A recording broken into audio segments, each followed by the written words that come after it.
Untuk nilai jual paling tinggi Mas, sampai berapa Mas? Pengalaman sampean? Kalau di sini di Lampung ini yang paling tinggi pernah kena harga 70. Ya, 70.000. Nah, 70.000 Mas, pernah. Masya Ya. Allah. Baik, Assalamualaikum warahmatullahi wabarakatuh. Kembali lagi di channel Sejatani TV. Ya baik, pada kali ini kita sedang berada di lahan cabai, yang mana lahan ini merupakan lahan Mas Sugeng. Baik, Assalamualaikum Mas. Waalaikumsalam warahmatullahi wabarakatuh. Baik, bisa diperkenal dulu Mas sama sobat-sobat tani sekalian. Selamat siang, nama saya Sugeng dari Gotoroyo ya, Lampung Tengah. Oke, Pak. Oke. Jadi bisa diceritakan Mas, background atau latar belakang sampean ya. Sebelumnya itu usahanya apa sehingga sekarang bisa cabai Mas? Alasannya apa pindah usaha itu? Dulu pertama ya, nanam cabai itu sebenarnya terinspirasi dari kakak saya. Kakak saya kan ada yang nanam cabai, ya terinspirasi lah intinya. Pertama-tama saya nanamnya ya petani manual lah Pak. Kayak jagung, kayak ubi, kayak padi lah, sawah lah gitulah. Ya. Nah, itu selain terinspirasi dari kakak sampean, apalagi alasannya Mas? Yang paling besar untuk sampean pindah ke cabai ini. Di cabai ini alasannya ya gimana ya? Eh, Menurut saya prospeknya tuh bagus lah, prospeknya dan nilai jualnya bagus.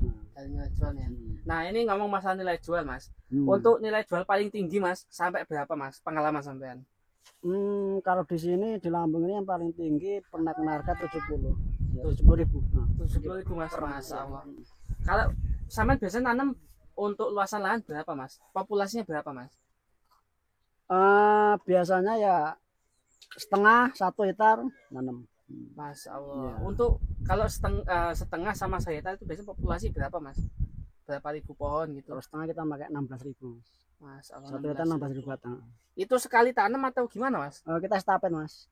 Estafet seperempat dulu, seperempat dulu. Jadi buat muter bulannya itu nggak putus ya Mas ya. Nggak putus. Bagus, sistem sampean bagus Mas, bisa dicontoh sama sobat tani sekalian, karena kalau kita sampai putus siklus itu ya pusing juga ya, karena kita kebutuhan juga banyak, kita juga istilahnya pengeluaran pemasukan juga seimbang lah intinya itu dengan cara dibuat siklus tanam. Langsung tanam Mas. Tadi juga hasilnya juga siklus ya Mas, estafet nggak putus ya. Iya, nggak putus ya. Nah, jadi untuk pembagian seperempat itu berarti 4.000 pohon ya. 4.000 pohon. Ya. 4.000 pohon. Itu kalau ini Mas, kalau hidup yang bagus itu berapa ribu biasanya Mas? Lahan seperempat. Hidup semua Mas. Karena kalau ada yang mati kita sulam. Mungkin ini Mas, kita omong enaknya dulu lah. Ya Mas. Tadi kan sampean bilang sampai paling tinggi itu 70.000. Kalau kita ngomong itu sampean bilang tadi 4.000 pohon. Kalau untuk satu pohon biasanya berapa on Mas? Biasanya standar 5 on aja Mas. 5 on. Setengah kilo per batang itu. Tapi dipukul rata Mas ya. Kan ada yang 2 on, ada yang 8 on, ada yang 4 on, ada yang 3 on. Jadi pukul rata biasanya setengah kilo 5 on. Setengah kilo. Satu pohon setengah ya, kilo ya. Untuk jenis CMK Mas. CMK. Nah, berarti kalau kita omong enaknya Mas ya sebutannya ya. Berarti kalau untuk 4.000 pohon itu 2 ton potensi panen sampai selesai ya. Buah pertama Mas. Ini bisa fase buah kedua. Oh, itu buah pertama, belum kedua. Nah, itu kita ngomong pertama dulu berarti ya. Jadi itu kalau dikali 70.000 Mas. Masya Allah udah banyak Mas. 2 alhamdulillah ton lumayan Mas. Dikali 70.000 Mas. Iya, alhamdulillah. Bisa. Tapi kan harga kan nggak segitu terus Mas. Kadang ya 15.000. Nggak nentu ya. Iya, nggak nentu lah namanya harga cabai.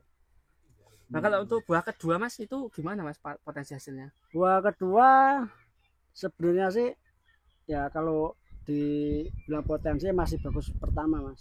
Kita bilang bisa setengahnya lah itu aja. Berarti susutnya setengahnya ya? Iya setengahnya. Karena kan ada yang populasinya dia mati gitu Mas. Mungkin cuma kita ibarat 100% cuma nanti ketinggalan 70% sampai 80% gitu aja. 80%. Berarti masih maksimal pertama. Itu kalau yang kedua tadi masih bagus juga Mas. Itu istilahnya untuk tambah-tambah ya Mas ya. Ya kalau orang cabai itu bilangnya itu bonus. Oh, bonusnya ya. Bonusnya aja ya. Bukan tambah-tambah tapi bonus. Ya, bonus ya. Masuk. Bonusnya masuk. Alhamdulillah bagus. Ya. Jadi mungkin sebelum kita lanjut bisa digambarkan ya sobat-sobat tani sekalian bahwa potensi cabai ini khususnya cabai merah kecil ya. Cabai merah keriting ya. CMK Mas. Oh, CMK. CMK. Itu potensinya ya lumayan bagus. Disebutkan dari Mas Sugeng dengan potensi per pohonnya setengah kilo, kemudian beliau kalau nanam itu seperapat, jadi seperapat Itu 4.000 Estafet. batang dibuat estafet dengan total lahan 1,5 hektar ya Mas ya. Bisa 2 hektaran Mas. Bisa 2 hektar buat buat saat estafet. ini ya. Itu nggak putus sama sekali. Itu kalau kita ngomong manisnya ya, itu paling tinggi memang 70.000. Cuman kan harga kita nggak tahu, kadang bisa 15.000, 20.000. Cuman kalau kita hitung lagi dengan tonase segitu ya masih ketemu ya Mas ya. Ya kalau dia 15.000 udah nggak balik modal Mas. 15.000 nggak balik modal. Nggak. Tombok Mas. Ya ibaratnya aja balik modal lah, sambatan aja. Oh, sambatan 15.000. Ya semoga bagus terus Mas. Jadi bisa terus melanjutkan usaha cabai ini. Karena kan kalau kita usaha Mas, kalau kita balik modal, kalau kita ngulangin lagi kan masih berat Mas. Iya. Kebutuhan di dapur belum yang lain. Kita pengennya kan kita dapat untung, bisa melanjutkan lagi, memperluas lagi usaha kita kan. Iya benar Mas. Betul. Kita lanjut lagi Mas. Nah di usaha cabai ini Mas, apa aja yang harus dipersiapkan dari awal? Persiapan lahan, posisi pertumbuhan, posisi panen. Kita mulai dulu yang persiapan lahan. Apa aja yang dipersiapkan Mas? Persiapan lahan kita seperti biasa Mas. Ya kayak pada umumnya sih, makanya tanaman umumnya sih mungkin kita dasaran kita pakai kompos ya, biasanya pakai kompos tai ayam Mas, sekam ayam itu. Pakai sekam itu saman pakai berapa sak biasanya Mas? Itu selera kita sih Mas, biasanya standarnya tuh seperempat tuh kita pakai 150 sak ya. Iya. Kalau biasanya berapa Mas satu saknya di sini? Satu sak sekitar 12.000-an lah di sini. 12.000 ya. Itu baru dari sekam Iya. tai ayam ya. 12.000 ya. Selain sekam apa lagi Mas tambahin Mas? Pupuk dasar Mas. Nah itu pupuk dasarnya apa Mas yang tambahin? Kita cuma pakai fosfat aja sama fosfat lah. Oh, fosfat ya. Fosfat, Pertipos ya Mas ya, bukan ya? Pertipos Mas. Pertipos. Karena pernah sih kita pakai NPK, namanya Posca itu kan. Dia itu kalau tidak matang benar, dia itu di awal pertumbuhan itu yang tidak matang itu biasanya layu. Malah layu ya. Capeknya layu, iya. Kalahnya di situ biasanya. Makanya kita pakai aman aja, pakai fosfat. Nah, fosfat kan dingin siplannya itu, nggak panas. Jadi sekam tai ayam, fosfat, biasanya pertipos ya. Kemudian apalagi Mas tambahin untuk dasaran? Obat campur Mas, trikoge itu Mas, banyak Mas. Oh, trikoderma ya? Iya, trikoderma, banyak trikoderma. Nah kalau trikoderma berapa bungkus biasanya Mas yang dipakai? Biasanya 6 sih Mas. 6 bungkus Mas. Dalam lahan seperempat. Dioplos itu ya. Pakai sama kapur dolomit. Ya. Kapur dolomitnya berapa Mas kalau boleh tahu? 3-4 kintal ya Mas. 3-4 kintal. Mas, lumayan banyak juga ya Mas ya? Ya itu tergantung kita sih. Nggak harus gitu, nggak apa-apa. Kalau ini dolomit Mas, mungkin ada yang tahu, mungkin ada yang belum ya. Kalau dolomit tujuannya apa Mas? Itu cuma pH aja sih Mas. Cuma jaga pH aja, naikkan pH sebenarnya Mas. Dia kan bukan pupuk Mas. Juga nggak bikin subur juga enggak sih. Berarti intinya untuk meningkatkan pH biar nggak asam ya? Iya, biar nggak asam aja sih. Ya, karena ya mungkin sedikit sharing ya, kalau kondisi tanah asam itu, jadi akar tanaman apapun itu kurang bisa berkembang maksimal. Apalagi penyerapan pupuk, berkembang aja kurang maksimal. Jadi kalau bisa pH tanah itu minimal 5,5 sampai 6 atau nggak asam lah intinya, itu sudah bagus. Apalagi cabai Mas, itu kan kalau orang bilang ringkih nggak sih Mas cabai itu?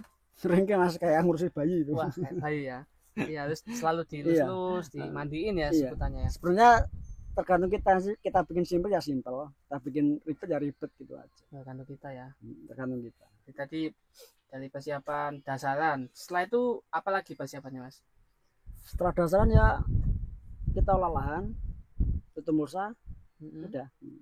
Nah dari tutup mulsa Mas, itu kita diemin dulu berapa hari setelah kita tanam Mas? Biasanya setengah bulan Mas. Setengah bulan cukup ya? Iya. Tapi kan kalau aku biasanya seminggu aja udah itu. Karena sampai kan estafet ya tadi ya. Iya. Tadi kan sampai udah dasaran sudah, tutup mulsa sudah. Nah posisi tanam kita didiemin seminggu. Setelah tanam, tanaman itu ngelilir sebutannya, sampai pupuk pertama itu di usia berapa? Di usia 7 hari Mas. 7 hari kita masuk pupuk ya. Biasanya itu kita pakai NPK sama Ultradap Mas. NPK sama Ultradap Mas. Fosfat itu loh, terhadap yang ya Ultradap, fosfatnya tinggi gitu. Itu di aplikasi dengan cara dikocor. Oh, dikocorin ya. Itu satu drum biasanya kita pakai 3 kilo. 3 kilo mutiara, 1 kilo Ultradap. Terus dikasih biasanya kan kalau saya kasih M21 itu satu botol itu mas. Satu botol dalam satu drum ya. Drum itu awal aja yang satu mas, pertama aja, nanti udah nggak dikasih, cuma ngisi bakteri aja biar nggak kena layu itu mas. Satu ya. Jadi intervalnya berapa hari sekali mas pupuk itu mas? Pupuk biasanya 5 hari sekali buat kocor. Tapi nanti kan kalau dia udah usia 1 bulan kita masuk pupuk tabur mas, kecil gitu loh mas. Oh, ponjo. Tajuk ya. Ya di ponjo. Yang dimasukin apa aja mas pupuk tajuk itu mas? Biasanya ya itu aja. Vertipos itu aja. Vertipos sama Posca, yang tajuk. Tapi kalau ngocor kan tetap itu mas, 5 hari sekali, seminggu sekali itu tetap masuk itu mas. Oh, kalau yang ngocor tadi berarti sama mas jenisnya. NPK Mutiara tadi. Ya Mutiara. Tambah apa tadi mas? Ultradap. Ultradap itu sampai usia 30 hari sampai sebulan. Ya. Itu terus. Nah itu yang sebelumnya ditajuk. Nah setelah itu dikasih pupuk apa mas? Setelah umur berapa itu? Setelah 30 hari ke atas. Oh itu biasanya kita pakai, maksudnya kalsium mas. Kalsium. Kalsium. Tapi dikocor mas. Oh kalsium kocor. Dikocor. Biasanya di mix apa kalsium mas? Sama NPK aja Mutiara itu. Sama Mutiara ya. Ultradap aja itu cuma sekali pertama aja itu mas. Kalau masuk usia pupuk untuk buah itu berapa hari biasanya mas? Itu 1,5 bulan. 1,5 bulan ya. Ya, masuk vegetatif itu ya. Generatif. Generatif itu ya. Nah itu ya 1,5 bulan. 1,5 bulan. Jadi kalau untuk pupuk yang masuk untuk buah apa aja mas biasanya? Biasanya kalsium. Kalsium. Iya kalsium itu kita kasih itu. Terus kalium. Ya dia nyantol sama fosfat itu aja. Sebenarnya selera kita sih mas, cabai itu mas, mau kita bikin mewah ya mewah, pupuk yang mahal-mahal, mau kita bikin irit bisa pakai Posca aja, subsidi itu ya sama-sama aja jadi buah. Buahnya juga sama, yang pakai Mutiara pas harga 50 ya jual 50, yang pakai Posca subsidi ya 50 juga sekilo. Sama ya aja ya. Sama aja sebetulnya. Tergantung kondisi apa mas yang iya, tergantung dompet dan modal kita. Ujung-ujungnya duit lagi mas ya. Iya, ujung-ujung duit. Emang kalau orang beli lombok bayar itu pupuknya apa ini Mutiara? Harganya 50 ribuan enggak gitu loh. Ngertinya lombok pedes. Ya sih yo. Lombok pedes larang namanya mas. Baik, jadi untuk pupuk sudah, kemudian nih mas, kalau kita usaha panen pasti ada kendala mas. Nah di tanaman cabai sampai ini pengalaman sampai apa aja mas kendala dari mungkin hama, kemudian penyakit dari jamur apa aja yang nyerang mas? Biasanya di umur sebelum 1 bulan itu kendala di keriting itu mas, kalau cabai itu. Di keriting ya. Keriting itu. Tapi kalau udah 1 bulan up itu aman sih keriting. Yang penting kita udah lolos fase 1 bulan up itu udah kena keriting mas. Awal itulah, pokoknya sampai kita nanam sampai 1 bulan itu emang kita fase apa ya? Fase keriting itu kita harus rutin itu mas. Rutin penyemprotan ya. Iya, kalau udah 1 bulan ke atas sudah aman. Nah kalau untuk mengatasi itu pakai apa biasanya mas? Kalau keriting itu kan tergantung penyakitnya sih mas. Kita lihat aja, dicek aja di kondisi tanaman. Kalau dia ada tripnya kita pakai obat trip, ada tungau pakai tungau, ada kutu kebul pakai kutu kebul. Itu aja sih. Jadi menyesuaikan ya, tergantung hamanya. Iya hamanya. Karena kalau kita semprot nggak sesuai hama ya berarti nggak tepat sasaran. Ya, kita bangun duit mas jatuhnya iya. ya. Saya. Kena ulat kita makanya bajamur. Wah nggak masuk. Malah saya seneng toko obat ya mas. Iya ulatnya malah guyu-guyu. Nah kalau ini mas tadi kan hama sudah. Ya. Nah sekarang penyakit kalau dari jamur apa yang nyerang mas? Jamur biasanya patah ranting sama pesarium itu mas, sama patah itu. Nah itulah. Kita kupas satu-satu. Patah ranting. Ya. Untuk biasanya sampean mengatasinya seperti apa patah ranting? Patah ranting cuma pakai yang murah-murah aja, Nativo itu udah. Oh sekelas Nativo ya. Nativo. Kemudian untuk apalagi tadi mas? Pesarium ya. Pesarium. Nah itu pesarium tadi dikocor sama M21 sama Tricoge awal tadi. Berarti cuma awal itu mas. Kalau udah kena udah nggak bisa itu. Oh berarti pencegahan dari awal sebelum kena ya. Iya kalau udah kena nggak bisa itu. Jadi kayak istilah pepatah ya. Kita lebih baik sedia payung sebelum hujan ya. Ya kalau cuacanya pas hujan ya mas. Nah ini panas ini berarti ngiyup aja mas ya.